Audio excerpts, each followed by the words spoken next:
नमस्कार मित्रांनो, take info मराठीमध्ये तुमचं स्वागत आहे. आज आपण जाणून घेणार आहोत ई-सिम म्हणजे काय? ते कसे काम करते आणि त्याचे फायदे व तोटे काय? सर्वप्रथम मित्रांनो, ई-सिम म्हणजे एम्बेडेड सिम.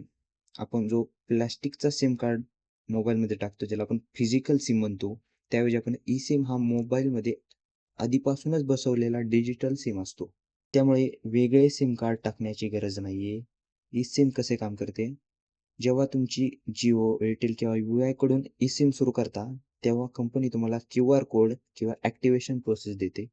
तो क्यूआर कोड मोबाईलमध्ये स्कॅन केल्यानंतर तुमचा नंबर ई-सिमवर सक्रिय होतो. मित्रांनो, ई-सिमचे बरेच फायदे आहेत. ई-सिम हरवण्याचा कोणताही धोका नसतो. ई-सिमला फिजिकली टाकण्याची गरज नसते. फोनमध्ये फिजिकल सिम आणि ई-सिम ही दोन्ही वापरता येतात मित्रांनो. नवीन फोनमध्ये आपण ट्रान्सफर करणे हे सोपे जाते नवीन फोनमध्ये हा नंबर. ई-सिमचे काही तोटे आहेत मित्रांनो, जसे की ई-सिम फोनमध्ये काही-काही फोनला हा सपोर्ट करत नाही मित्रांनो. फोन बदलताना ई-सिम पुन्हा ॲक्टिव्हेट करता येते. तसं मित्रांनो, आता फिजिकल सिममध्ये आपण पाहतो की आपल्याला दुसऱ्या फोनमध्ये कार्ड टाकायचं असेल तर आपण तो लगेच टाकू शकतो. पण ई-सिमच्या बाबतीत तसे लागू होत नाही.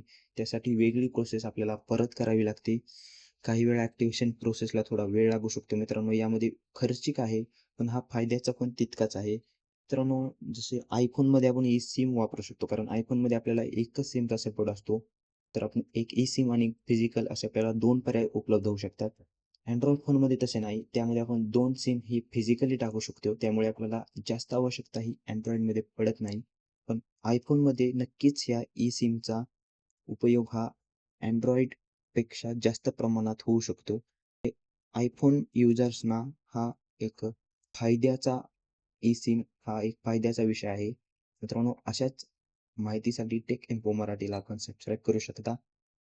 त्याचबरोबर आपलं टेलिग्राम चॅनल आहे, त्याची लिंक मी तुम्हाला या व्हिडिओच्या डिस्क्रिप्शनमध्ये नक्की देईल.